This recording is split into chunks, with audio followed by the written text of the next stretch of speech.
जी अस्सलाम वालेकुम नाज़रीन, प्रोग्राम द रिव्यू से खुश आमदीद।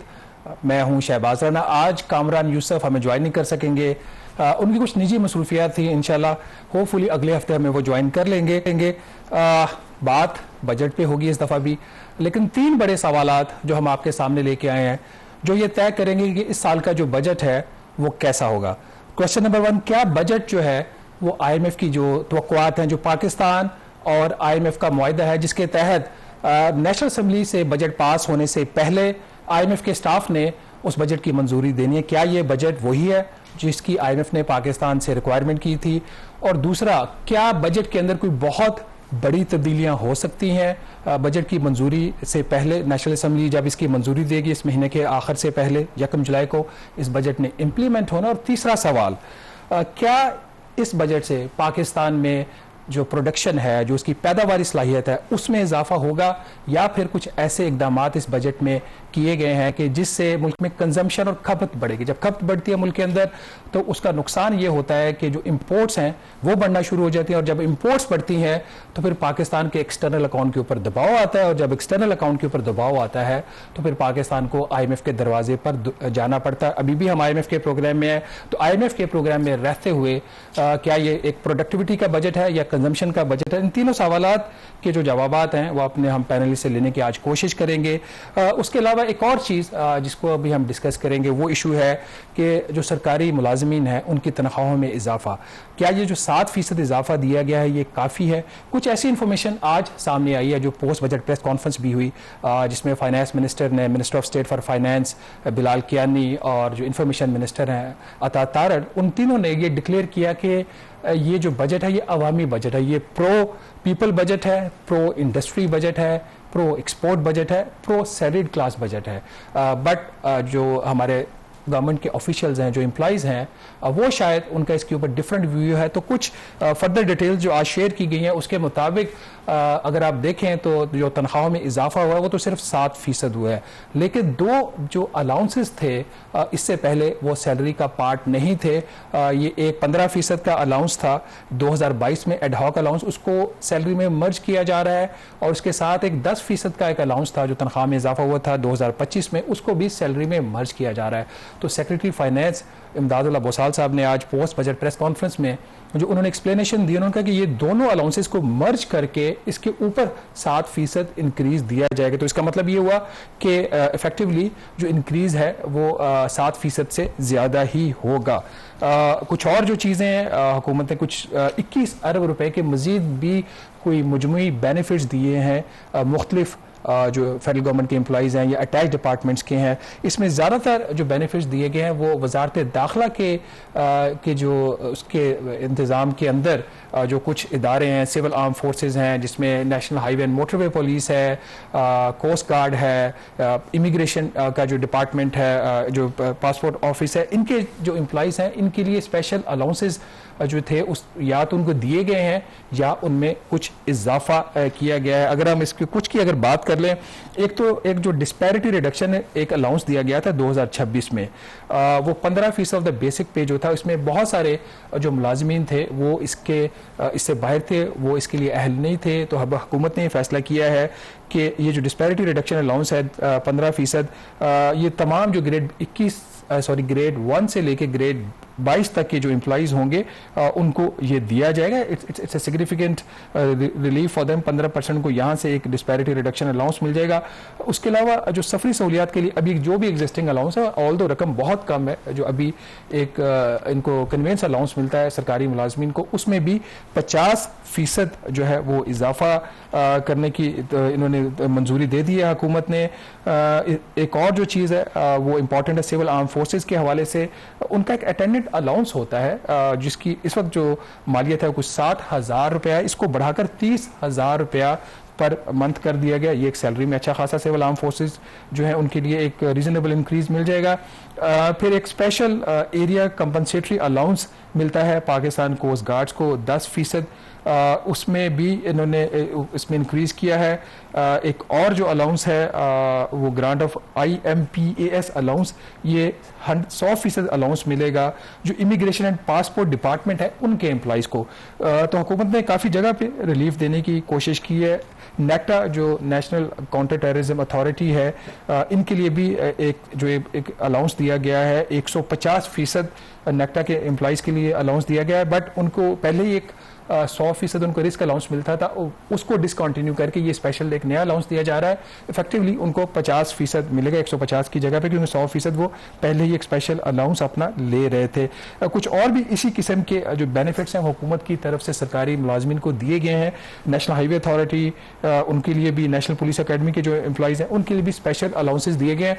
तो हुकूमत ने कोशिश तो ज़रूर की है कि जिस हद तक जो एक लिमिटेड फिजिकल स्पेस है इसमें रहते हुए वो रिलीफ दे। लेकिन जो 3 बुनियादी सवालात जो हमने शुरू में रेज किए थे कि ये क्या बजट IMF के मुताबिक है, क्या इसमें कोई तब्दीलियां मुतवक्के हैं, या ये कि जो है जो बजट है इससे पाकिस्तान में पैदावार बढ़ेगी, ग्रोथ बढ़ेगी, इन सवालात का हम जवाबात लेके अपने पैनलिस्ट से हर साल की तरह इस साल भी हमने इनवाइट किया मेहताब हैदर साहब और खलीक कियानी साहब। ये दोनों बड़े माने हुए जर्नलिस्ट हैं, पाकिस्तान के इकॉनमी को कवर करते हैं और इनका दहाइयों का तजर्बा है। उनकी नज़र में ये बजट कैसा है, इस पर बात करेंगे एक छोटी सी ब्रेक के बाद। जी वेलकम बैक नाजरीन। हमें ज्वाइन कर चुके हैं खलीक कियानी साहब, सीनियर जर्नलिस्ट हैं, डॉन मीडिया ग्रुप के साथ काम करते हैं। उनके साथ है मेहताब हैदर, सीनियर जर्नलिस्ट। मैंने मेहताब साहब को रिप्लेस किया था डेली द नेशन अखबार में, तब से इनको मैं चेज़ करने की कोशिश कर रहा हूँ और अभी तक शाह जी को मैं पकड़ नहीं पाया। मेहताब हैदर साहब भी इकॉनमी कवर करते हैं और हर साल की तरह इस दफ़ा भी हमने यही फैसला किया है कि जो पाकिस्तान के माने हुए एक्सपर्ट्स हैं, इकॉनमी के जर्नलिस्ट जिनका इंडिपेंडेंट व्यू होता है, उनसे पूछेंगे कि बजट कैसा है। कियानी साहब और शाह जी, हम 3 बड़े सवालात हैं जिनके जवाब तलाश करने की आज कोशिश करेंगे कि पहला सवाल ये है, क्या ये जो बजट है ये IMF की तवक्कुआत के मुताबिक बना हुआ है, और दूसरा ये कि क्या ये जो बजट इस दफ़ा हुकूमत ने दिया, हुकूमत का दावा कि प्रो पीपल बजट है, प्रो रिलीफ बजट, और पाकिस्तान में हर जो अहम तबका है उसको कोई ना कोई रिलीफ मिली है, तो क्या बजट जिस तरह पेश हुआ है इसी तरीके से ये पास होगा? और आखिरी बात यह है कि क्या बजट से मुल्क में पैदावार बढ़ेगी या फिर कंजम्पशन बढ़ेगी? तो ये 3 फंडामेंटल क्वेश्चन अगर हम तीनों मिलकर कोशिश करें कि इनके जवाब हमें मिल जाएं तो फिर ये जो बजट है उसकी भी हमें जो है वो समझ आ जाएगी। कियानी साहब, अगर आपसे शुरू करें, आपके ख्याल में ये जो बजट है ये IMF की तवक्कुआत के मुताबिक है, जो कि IMF की प्री कंडीशन है कि जो बजट होगा वो IMF के स्टाफ लेवल की जो रिकमेंडेशन होगी उसके मुताबिक होगा?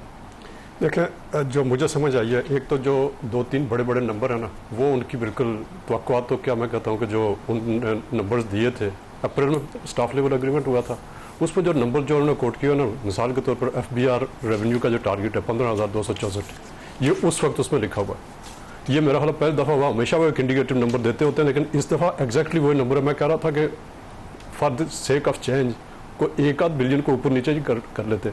अच्छा, नंबर 1। नंबर 2, जो प्राइमरी सरप्लस का जो टारगेट है वो भी उससे, बल्कि उससे पहले से सेटल है, लिहाजा वो बड़ा नंबर जो है वो भी उनकी ख्वाहिश के और उनके टारगेट के और उनके हस्बे हुक्म वो सेटल है। अच्छा, इसी तरह जो फिस्कल डेफिसिट का नंबर है वो भी एग्जैक्टली वही है। इससे हट के फिर कुछ चीज़ें, तो 1-2 चीज़ों की तरफ फाइनेंस मिनिस्टर साहब ने खुद इशारा किया कि जी अभी वर्क इन प्रोग्रेस, हम उनके साथ नेगोशिएट कर रहे हैं। कुछ 1-2 की तरफ आपने इशारा किया, कुछ 1-2 उन्होंने खुद कंफर्म कर लिए। तो मेरा ख्याल है कि वो वाली जो कंडीशन थी कि जी हमारी पहले हम पास करेंगे फिर पार्लियामेंट में जाएगा, उसमें शायद 19-20 का कोई फ़र्क है। तो एक तो ये चीज़ होगी। उसके अलावा फिर ये है कि जो वाइडर नंबर है, मेरा ख्याल है ये वाली जो IMF ने से ये जो इन्होंने सूबों से जो पैसे लिए हैं over and above fiscal pact, मेरा ख्याल है ये अनप्रेसिडेंटेड है, और ये मेरा ख्याल है उनको इससे तो खुशी होगी, लेकिन जो कंडीशंस या वो जो लिमिट्स उधर से तय थी उसको उन्होंने वहाँ से निकल के यहाँ से पूरा करने की कोशिश, जनरली ये बात है। तो जब आप मजीद आगे बात करेंगे तो मेरा ख्याल है। लेकिन कियानी साहब, इसको देखने का एक और भी तरीका है कि प्राइमरी सरप्लस का हदफ जो है वही है 2,800 अरब रुपया या 2% इकॉनमी का, FBR का हदफ भी वही है। तो क्या IMF ने मैं अज्यूम कर रहा हूँ, ऐसा तो नहीं है कि IMF ने कहा ठीक है ये 2 नंबर्स हमारे हैं, इसके अंदर रहते हुए जो मर्जी कर लो आप। तो इससे जो एक बार बार आज पोस्ट बजट प्रेस कॉन्फ्रेंस में सवाल भी हुआ कि बजट का हकीकी होना और गैर हकीकी होना, वो 2 सवालात खड़े नहीं हो जाते, क्योंकि जो 15,264 अरब रुपया है उस तक जो पहुँचना है वो फासला कैसे तय होगा? देखिए वो तो जो देखे ना, पिछले साल का भी जो नंबर उन्होंने अनाउंस किया था तो ऑलमोस्ट 1 ट्रिलियन का डिफरेंस आ गया, ऑलमोस्ट मोर देन 1 ट्रिलियन, 11-12 अरब रुपए के करीब। 1200 का, तो फिर फर्क आ जाएगा, कोई बात नहीं, वो तो जब तक IMF का प्रोग्राम विल बी ओवर और फिर हम जो हमने गुल खिलाने वो खिलाते वो मेहताब हैदर के दोस्त चेयरमैन FBI राशिद अग्नियाल साहब ने कहा नहीं कि अगर हम टारगेट मिस ना करें तो आप लोग खबर क्या करेंगे? फिर तो हम तो इसलिए इसका मतलब है मिस इसलिए करते कि आप खबर कर लें। मेहताब साहब, आपका भी यही व्यू है कि ये IMF की जो तवक्कुआत हैं उसकी जो कंडीशन उसके मुताबिक है ये बजट? देखें, बिस्मिल्लाहिर्रहमानिर्रहीम, बुनियादी तौर पर जो नंबर्स की हद तक तो बिल्कुल IMF की यानी डिटो कापी है। उन्होंने मिनिस्ट्री ऑफ फाइनेंस ने और FBI ने कट एंड पेस्ट किया है अगर नंबर्स को सिर्फ देखें, लेकिन जो असल सवाल है वो ये है कि उन नंबर्स तक पहुंचा कैसे जाएगा। और अगर आप देखें तो ये जो FBR का टारगेट है 15,264 अरब रुपए, ये तो बिल्कुल IMF के डॉक्यूमेंट के मुताबिक है। एक थोड़ा सा उसके अंदर चेंज आई है, वो नॉन टैक्स रेवेन्यू में पेट्रोलियम लेवी का है। IMF के डॉक्यूमेंट में लिखा हुआ था कि 1726 बिलियन और 27 मतलब 1727 अरब। हाँ, और यहाँ पे उसके अंदर थोड़ा सा फर्क आ गया। नहीं, वो अभी भी उतना ही है, 1676 है इनका गालबन, या 1668 है। ग्रोथ वही है। हाँ जी। अच्छा, नहीं उसके अंदर एक और चीज डाल लेना, क्लाइमेट स्पोर्ट लेवी डाल, क्लाइमेट लेवी 50 बिलियन भी, तो आप हो गया नंबर पूरा। एक और डालिए उसके अंदर 23 अरब रुपए की एक और भी लेवी है ना, जो कन्वेंशनल इंजन की गाड़ियां हैं उनके ऊपर जो आपने लेवी लगाई हुई है उसका 23 अरब ज्यादा, तो जितना IMF ने लेवी से इनको कहा ये उससे ज्यादा ही इन्होंने रखा हुआ। अच्छा, मैं जो कहना चाहता हूँ ये जो 15,264 अरब तक पहुंचने का तरीका है उस पे मेरा ख्याल है कि इनके और IMF के दरमियान कुछ चीजें, मुझे ये लगता है कि ये इशू बनेगा।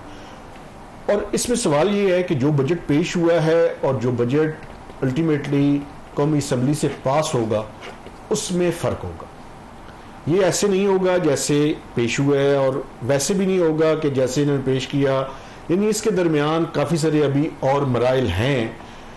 पार्लियामेंट अपनी तरफ से तो कोशिश करेगी, लेकिन आई डोंट थिंक सो कि वो उनका रोल है। असल में IMF के साथ है इनको, चूँकि उससे का जो पहला स्ट्रक्चरल बेंचमार्क है वो यही है कि आपने जो इस माली साल का बजट है वो अलाइन करना है IMF के स्टाफ के मुताबिक। तो एक तो ये होगा, चूंकि उसकी वजह ये है कि इन्फोर्समेंट मेयर्स को, ये बात ठीक है कि इन्फोर्समेंट मेयर को पहले IMF बिल्कुल नहीं मानता था, लेकिन पिछले साल 2 साल के नतीजे में उन्होंने कुछ मानना शुरू कर दिया। लेकिन उसके बावजूद मैं समझता हूँ कि इसमें काफ़ी सारी चीज़ें IMF को एग्री करना पड़ेगा इनको। और तो आप बुनियादी तौर पर मेहताब साहब ये कह रहे हैं कि ये मुकम्मल तौर पर बजट IMF के मुताबिक नहीं है, अब यही बात कर रहे हैं? मैं ये कह रहा हूं कि जो पहुंचने का तरीकाकार है 15,264 अरब तक, वो उसमें वो तरीकाकार नहीं है जो IMF। अच्छा, अगर एक चीज ऐसे देखें कि पिछले साल का जो हदफ है ये वो मिस हुआ कोई 1200 अरब रुपए से, इस साल का जो भी हदफ है 14,130 अरब था, 12,000 कोई 900 अरब रुपए खुद उन्होंने रखा हुआ है उसके अंदर रिवाइज नंबर जो है, तो ये 13,000 भी लेट्स सपोज कर रहे, तो 1100 अरब रुपए से 1150 अरब रुपए से इस साल भी मिस हो गया। तो क्या फर्क पड़ता है शाह जी, अगर 15,264 जो है अनरियलिस्टिक नंबर है, लेट्स सपोज कि अनरियलिस्टिक है, तो क्या फर्क पड़ता है? मेरी एक बड़े सीनियर 3 आदमी से बात हुई इस टॉपिक पे। सर आप जरिया बताएंगे आज के जो अहकामात आए हैं कि आपका ये सीनियर बंदा कौन है? मैं उसका हल बताता हूँ ना जी, आप इंफॉर्मेशन मिनिस्टर से कहेंगे वो इन्वेस्टिगेशन करवाएं। नहीं इधर ना आने दे यार कि यार इन्वेस्टिगेशन करवाएं, जो करना है कर लें, उनका काम है, वो इन्वेस्टिगेशन करवाते रहते हैं और भी करवाएं। असल में वो ये कह, उन्होंने मुझे खुद कहा कि हमें पता है कि ये 600-700 अरब रुपया जो है ना ये हमने ज़्यादा रखा हुआ है और 600-700 अरब रुपये का इसमें शॉर्टफॉल आएगा, लेकिन आप बताएं हम मुल्क के मफाद के तहत जो है ये सारे काम कर रहे होते हैं। तो मैंने कहा सर उस मुल्क के मफाद के तहत एक काम आप और भी कर सकते थे। आप ऑस्टेरिटी की बात करते हैं, आप कहते हैं जी बड़ी मुश्किल सूरत हाल थी, ये बजट पेश की है। मुझे ये जवाब दें कि ये जो 63 अरब रुपया पार्लियामेंटेरियंस के लिए रखा है, अगर आप ये ना रखते तो मैं कहता कि आप बहुत ज़बरदस्त काम कर रहे हैं। आप इसके अलावा अपने जो एक्सपेंडिचर साइड है उसमें जाके देखें। मसलन मुझे ये बताएं 18th अमेंडमेंट के बाद इतनी मिनिस्ट्रीज रखने की क्या जरूरत है? आप क्यों रखते हैं इतनी मिनिस्ट्रीज अपने बंदों को एडजस्ट करने के लिए? वैसे महताब साहब और कहने साहब आप भी मैं खुद अपना व्यू मैंने थोड़ा सा इस पे अपडेट किया है। वैसे तो आजकल बहुत कुछ अपडेट हो रहा है, तो मैंने भी थोड़ा सा व्यू अपडेट किया है। ये जो पार्लियामेंटेरियंस की जो स्कीम्स हैं, एक बेचारा MN ने 50 करोड़ रुपया अपने घर तो नहीं लेके जा रहा ना हर साल का। उसके पास आप, मैं, हम जैसे लोग, उसके जो वोटर्स हैं वो कहते हैं जी कि मेरा ये काम नहीं हुआ, मेरे हल्के में सड़क नहीं है, मेरे जो घर है उसके वहाँ पे गैस नहीं है, वहाँ पे बिजली का कनेक्शन नहीं है। तो ये at the end of the day तो ये तो लोगों के ऊपर ही पैसा खर्च हो रहा है ना। तो पार्लियामेंटेरियन स्कीम्स ठीक है, मैं भी लिखता हूँ, आप सब भी लिखते हैं, तो इसका दूसरी साइड भी तो है ना इसको देखने की कि ये जस्टिफाइबल भी तो है। एक इसका एंगल और भी है। वो एंगल ये है कि आपने जानबूझकर, मैं पाकिस्तान मुस्लिम लीग नवाज के बारे में बात कर रहा हूँ, आप मुझे ये बताएं, आपने लोकल गवर्नमेंट का सिस्टम जो third tier of the government था उसको क्यों नहीं प्लेस किया हुआ? आप कंसंट्रेशन ऑफ पावर के कायल हैं। आप चाहते हैं कि पहले मरकज के पास शाह जी, हमारा जो MNA जो है वो इतना पढ़ा लिखा है कि वो गली नाली से निकल के वो नाली बनाने से और गली बनाने से निकल कर वो जाके कोई लेजिस्लेटिव काम करे, इतना बड़ा वो क्वालिटी का काम करे, पॉलिसीज बनाए। एक तो आप third tier of the government को कंप्लीट करें। दूसरी बात जो इस पे एतराज है, आपको पता है कि ये जो SDGs के पैसे हैं ये with one stroke of the pen जो है वो जारी हो जाते हैं और कैबिनेट भी इनके पास चले जाते हैं। और आपके दोस्त इसाक डार साहब की सरबराही में एक स्टीयरिंग कमेटी बनी हुई है। मुझे ये बताएं अपने दिल पे हाथ रख के, ये मुतलका फोरम से ये स्कीम अप्रूव होती है? मुतलका फोरम्स पे जो एग्जीक्यूट होती हैं उनकी मॉनिटरिंग प्रॉपर होती है? बाकी डेवलपमेंट बजट में शायद 50% जो है वो ऑन ग्राउंड लगता हो। ये जो SDGs अचीवमेंट प्रोग्राम है, मुझे ये बताएं कि पिछले 5 सालों में कभी ऑडिट हुए हैं? चले let's play the devil's advocate. वैसे ब्रेक लेने का कहा जा रहा है कि आप कह रहे हैं कि डिस्क्रिशनरी अप्रूवल्स होते हैं। एक SDGs की स्टीयरिंग कमेटी बनी हुई है जिसको इसाक डार साहब जो हमारे डिप्टी प्राइम मिनिस्टर वो चेयर करते हैं। उसमें और भी parliamentarian members of the assembly भी और कुछ कैबिनेट के भी लोग हैं, बाकी जो रेलेवेंट ऑफिशियल्स होते हैं वो होते हैं, वो ये अप्रूव करते हैं और फिर आगे जाके खर्चा हो जाता है और इसकी कोई अकाउंटेबिलिटी और इसकी इम्प्लीमेंटेशन के ऊपर कुछ क्लैरिटी नहीं है। अब एक और प्रोजेक्ट उठा लें, Neelam Jhelum hydro power project, central development working party ने अप्रूव किया, executive committee of national economic council ने अप्रूव किया। कहने साहब आपसे बेहतर इस इशू को कोई नहीं जानता, क्या उसमें ट्रांसपेरेंसी है? क्या उसमें उसी तरीके से जो एक उसका अप्रूवल का प्रोसेस जिस तरीके से रन होना चाहिए वैसे ही अप्रूवल का प्रोसेस रन हुआ? अगर वैसा हुआ तो फिर उसमें नुकसान क्यों, प्रोजेक्ट बंद क्यों पड़ा हुआ है? सर देखिए, एक तो जो आप पहले सवाल कर रहे हैं ना कि जी इनके पास क्यों नहीं होना चाहिए, तो मैं तो कहता हूँ कि इनके पास ही सारी डेवलपमेंट होनी चाहिए, क्योंकि लेजिस्लेशन के अंदर तो इनका रोल अब बहुत लिमिटेड हो गया। तो अगर उन्होंने सिर्फ हर चीज़ को स्टैंप ही करना है तो उससे बेहतर है कम से कम ये काम करें, क्योंकि थर्ड टियर वाली जो लोकल गवर्नमेंट्स वाली आइडियली वो होना चाहिए, लेकिन जब वो भी नहीं करने देना और लेजिस्लेशन भी नहीं करना तो इनका कोई तो यूटिलिटी होना चाहिए। लेकिन सवाल ये है कि ये वाली सहूलत सिर्फ कोएलिशन पार्टनर्स के लिए 70 अरब या 67 बिलियन और जो सरकार के जो हुकूमती रूलिंग पार्टी MNAs हैं उनके लिए सिर्फ उनके लिए 150 बिलियन की अमाउंट है। इट्स पब्लिक मनी, मतलब कहीं से दरख्तों से तो नहीं गिरा हुआ कि जी आप उनको दे दें, तो फिर बाकियों को भी देना। इक्विटी की मतलब आपका क्वेश्चन इक्विटी का है, आपका ये नहीं कि क्यों दिया जा रहा है। हाँ जी। अच्छा, दूसरा जो प्रोसेसेस है ना जी, प्रोसेसेस के बारे में तो आई एग्री कि जी इसमें तो कोई प्रोसेस है ही नहीं, ना इसका वो जो सिस्टम रन होता है, ना उसके PC1 बनते हैं, ना वो होता है। और प्रैक्टिकली जो मैं पिंडी में रहता हूँ, आपको पता ही है, तो हम देखते हैं कि जो रोड बनी हुई है उसको तोड़ा जाता है, फिर उसको दोबारा बनाया जाता है और उसकी जो टेंडरिंग का प्रोसेस है वो आपके सामने होता है। इसी तरह इस्लामाबाद में देख लें, पहले प्रोजेक्ट कंप्लीट होता है, बाद में टेंडर होता है। अच्छा, इसी तरह फिर आप जिस तरफ आप सवाल कर रहे हैं कि जो नीलम झेलम के ऊपर, नीलम झेलम ना एक क्लासिक केस है पाकिस्तान की डेवलपमेंट प्रोसेसेस का। 500 अरब जो 62 बिलियन से शुरू होगा और फिर अचानक जनाब एक दिन पता चला कि जो जलजले की वजह से वो सिस्टम ख़राब हो गया, तो हमने जनाब टनल बोरिंग मशीन्स और क्या क्या इस्तेमाल किया और किसी में भी काम पहले शुरू हो रहा था, अप्रूवल्स बाद में हो रही थी और उसकी मॉनिटरिंग, खैर कुछ चीज़ें बियॉन्ड ह्यूमन कैपेसिटी भी हैं और अब जो उसकी कंडीशन है। लेकिन बात यह है कि अगर वो प्रोसेस सारे पूरे हुए भी हैं और उसमें अगर कोई वीकनेसेस हैं भी, तो उसके ऊपर तो 4 कमेटियां प्राइम मिनिस्टर की डायरेक्ट सरबराही के अंदर उन्होंने खुद एक कमेटी बनाई, एक सिंगल मेंबर कमेटी बनाई, फिर उसके ऊपर 3-4 मेंबर ऐसे इकबाल साहब की कमेटी बनी, एक जुडिशल कमीशन टाइप की एक जज साहब उसको। तो आउटकम क्या है उसको पब्लिसाइज करना जी, ताकि पता लगे कि उसमें क्या वीकनेसेस थे, इम्प्लीमेंटेशन में क्या वीकनेसेस थे। क्यानी साहब यहाँ पे हम नाज़रीन छोटी सी ब्रेक लेंगे। अभी तक जो हमारा पहला था कि क्या जो बजट IMF के मुताबिक बना है, तो उसमें क्यानी साहब का ये ख्याल है कि IMF के मुताबिक है, महताब साहब का ये ख्याल है कि उस नंबर तक पहुँचने के लिए उसमें गैप्स हैं, तो इनका व्यू थोड़ा सा डिफरेंट है।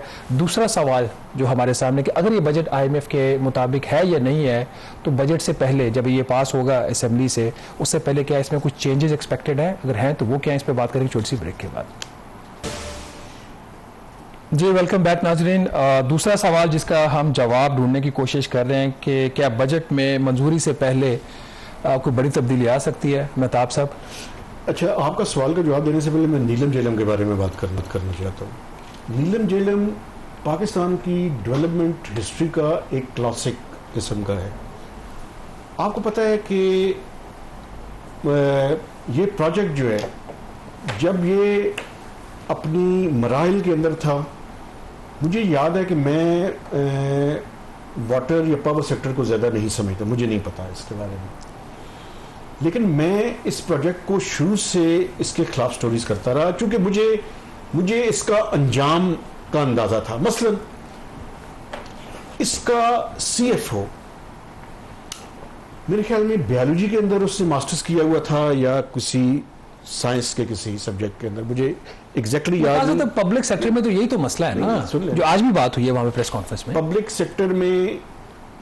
और मैं आपको बताऊं, मुझे ये कहने दें कि वो साफियों को भी खुश करते थे जो इसके प्रोजेक्ट डायरेक्टर थे, वो पॉलिटिशियंस को भी खुश करते थे, वो मिनिस्टर्स को गाड़ियां भी देते थे। महताब साहब मुझे कहने देखें एक बात सुनने, पब्लिक सर्वेंट का काम होता है पब्लिक के जो रिप्रेजेंटेटिव्स हैं उनको खुश करना, इसमें क्या गलत है? आप उसमें ये गलत है कि अच्छा हमारे सवाल पे आ जाते हैं। आज नीलम जेलम अगर पाकिस्तान में इस एक प्रोजेक्ट की सही तरह से इन्वेस्टिगेशन की जाए तो बहुत से लोगों के सर उतर जाए, लेकिन इस मुल्क में कोई इन्वेस्टिगेशन नहीं होती, कोई जुडिशियल कमीशन की कोई चीज मेरे सामने नहीं आई। वो मैं आपको एक वाकया बता देता हूं, फिर हम अपने टॉपिक पे आते हैं। वो जो शेर शाह सूरी वाला कौन सा एक पुल गिरा था 2007 में या 6 में कराची में गिरा था, उसमें कुछ हलाकतें भी हो गई थी, और उस वक्त हुकूमत ने ऐलान किया कि हम इसकी इंक्वायरी करवाएंगे और हम रिस्पॉन्सिबिलिटी फिक्स करेंगे।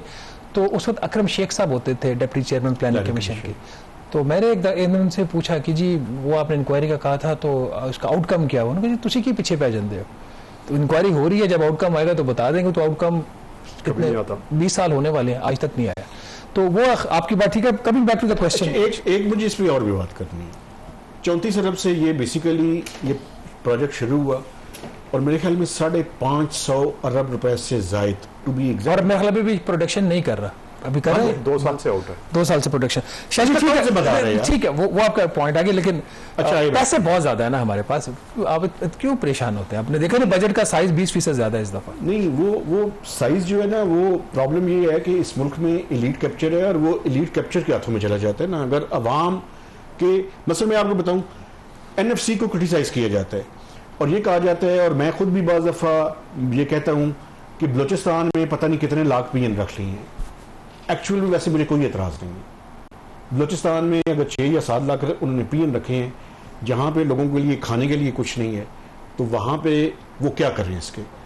लेकिन मुझे एतराज़ इस तरह के है कि इस तरह के जो बड़े बड़े डेवलपमेंट प्रोजेक्ट्स हैं उन पर एतराज़ है, मुझे मेट्रो पे एतराज़ नहीं है। शाहजी, बजट मंजूरी से पहले तब्दील होगा या नहीं? काफ़ी सारी चीज़ें इसके अंदर तब्दील होंगी। मसलन आपको मैं ये बता सकता हूँ कि शायद कुछ गैप्स पे IMF भी आंखें बंद कर ले, चूंकि अंकल सैम जो है वो आजकल बड़े खुश हैं और हम हैं भी बड़े। पॉलिसी की कामयाबी है ना, हमारे दोस्त सागदार साहब की इससे बड़ी कामयाबी और क्या होगी? असल में तो पाकिस्तान के जो चीफ ऑफ डिफेंस फोर्सेस और प्राइम मिनिस्टर हैं उनकी कामयाबी है, उन्होंने पाकिस्तान को रेलेवेंट कर दिया है। लेकिन प्रॉब्लम ये है कि देखें अब इसमें क्या क्या चीजें हम प्रोटेक्ट कर पाते हैं। इसमें कुछ टैक्सेशन साइड पे कुछ चीजें ऐसी हैं कि IMF शायद उसके बारे में दबे लफ्जों के अंदर इनको कन्वे करे कि ये मेजर्स थोड़े से शायद रिवर्स करने पड़ जाए। मेरे ख्याल में रिवर्स नहीं होंगे, शायद कुछ एडिशनल चीजों के बारे में सोचा जा सकता है। आप जिस तरीके से आईएमएफ को पेंट कर रहे हैं तो इसका तो मतलब ये है कि आईएमएफ ने कर्जा लिया हुआ है, हमने नहीं लिया। नहीं, बेसिकली उन्होंने अपने नंबर क्रंचिंग जो है वो तो करनी है ना, और वो प्रोसेस आज भी फाइनेंस मिनिस्टर ने कहा है कि वो कंटिन्यूस है, तो वो प्रोसेस तो जारी रहेगा ना। देखिए कैन साहब आपका इस पे क्या व्यू है, ये चेंज होगा बजट पास होने एक दो चीज़ें तो बड़ी आज क्लियरली उन्होंने बता दी ना। एक तो उन्होंने कहा जी कि एक्सपोर्टर्स के ऊपर प्राइम मिनिस्टर ने ड्यूरिंग द मीटिंग कहा कि जी ये वाला सुपर टैक्स जो है उनके ऊपर सारा रिमूव करें, तो इसके ऊपर तो बात होगी। तो उन्होंने जब बजट में डाल दिया तो वो तो अनाउंसमेंट में आ गया। हम वो बात करें जो अनाउंस नहीं हुआ अभी तक।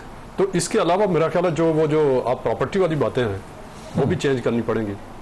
और जो चीज़ मुझे नज़र आ रही है ना, एक वो जो उन्होंने अनाउंस किया ना कि जो फॉरेन एसेट्स हैं पाकिस्तानी नेशनल्स के वो डिक्लेयर करें, मुझे ये लगता है कि उनको इस चीज़ के ऊपर कोई उम्मीद दिलाई हुई है कि डिक्लेयर करने वाली कौन सी बात आप बात कर, जो कैपिटल वैल्यू टैक्स जो है खत्म हुआ है खत्म 1%। हाँ जी, कि वो आप एक दफ़ा डिक्लेयर करें तो उसके ऊपर वो जो टैक्सेशन है वो नहीं होगी। तो मेरा नहीं, ये इस पर थोड़ी सी दो डिफरेंट चीजें। एक तो आप फरमा रहे हैं ये तो फिर एमएनएसटी होगी ना जो आप बात कर रहे हैं, काइंड ऑफ ये उसके ऊपर जो वो वैल्यू एडिशन टैक्स है ना, वो बेसिकली है कि कैपिटल वैल्यू टैक्स है वो खत्म कर रहे हैं। नहीं वो तो खत्म कर रहे हैं। एक जो उन्होंने कहा ना कि जी जो फॉरेन पाकिस्तानी नेशनल्स हैं अब्रॉड, हाँ। वो अपने एसेट्स जब डिक्लेयर करते हैं तो उसके ऊपर टैक्सेशन नहीं है। ये आपने देखा?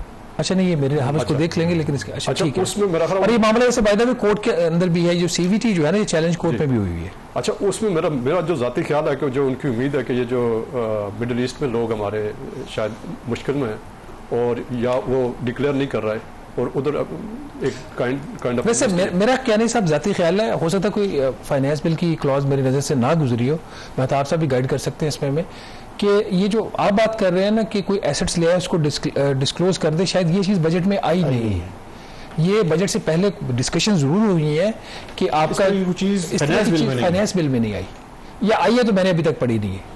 नहीं वो दोबारा देखिएगा वो जो फॉरेन एसेट्स का है ना कि जी आप उनको जब आप डिक्लेयर करते हैं पाकिस्तान में तो उसके ऊपर मेरा क्या सीवीटी है या कोई सीवीटी लगा हुआ, सीवीटी लगा उसको उन्होंने खत्म कर दिया। खत्म कर दिया। हाँ। तो इसलिए खत्म कर रहा है ना कि जी वहां से अगर किसी के पास कोई पैसे हैं तो वो ले आए, और मेरा ख्याल वो लिंक होता है। अच्छा आप ठीक है, आप उसकी इंटरप्रिटेशन कर रहे हैं कि वो खत्म हो जाएगा तो जो फॉरेन एसेट्स हैं वो पाकिस्तान में डिस्क्लोज होना शुरू हो गए, तो वो उसको इन्वेस्ट करना शुरू हो जाएंगे।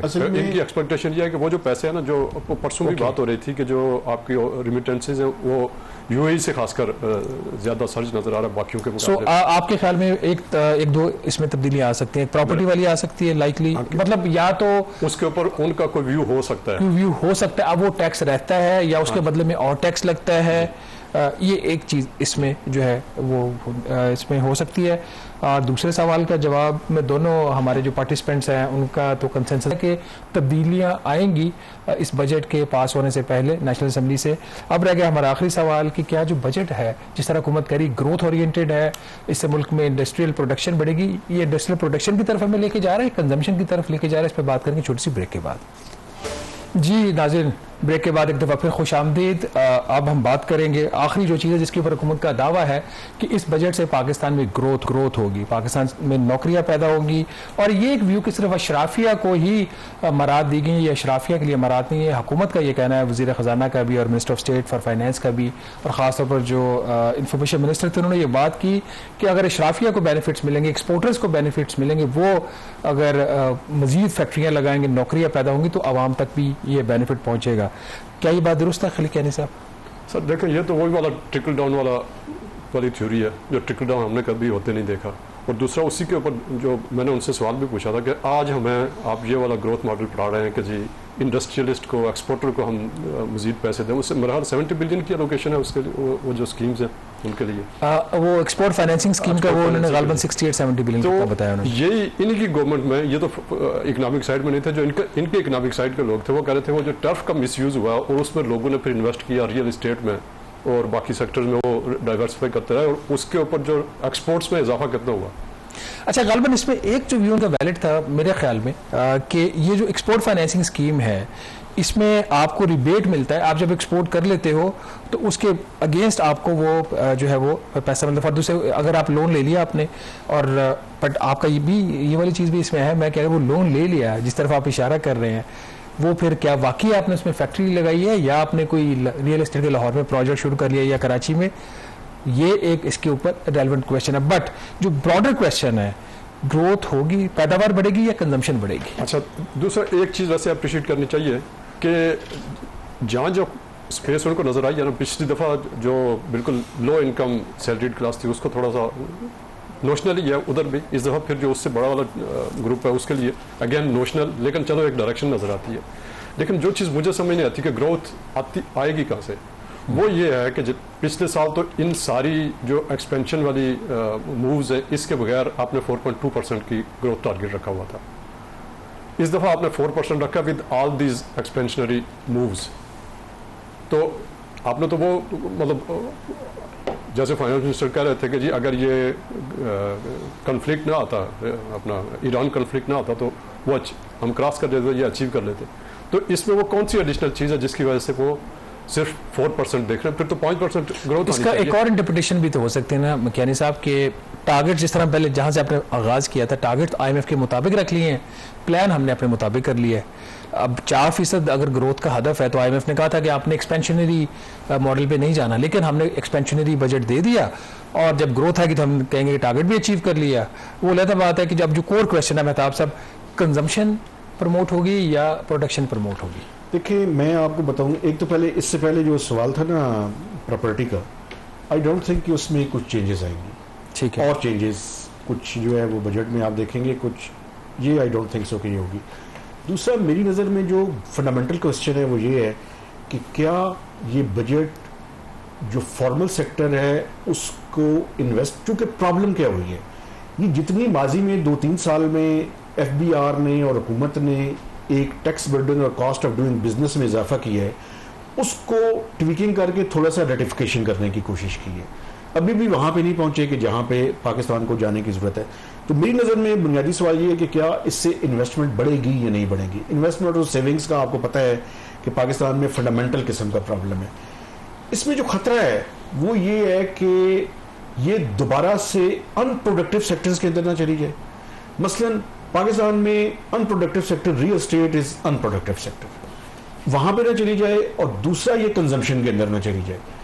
ये बुनियादी वो सवालात हैं, और वो कैसे ठीक होंगे, वो ओवरऑल जो आपको एक इकोसिस्टम है उसको ठीक करना पड़ेगा। आपको अपनी ब्यूरोक्रेसी जो कि इस टाइम ट्रांजैक्शनल ब्यूरोक्रेसी बन चुकी है, जो सिर्फ मेरा फायदा की है, इसके बारे में सोचती है, इस तरह की ब्यूरोक्रेसी जो है वो प्रोडक्टिव सेक्टर्स को प्रमोट नहीं कर सकती।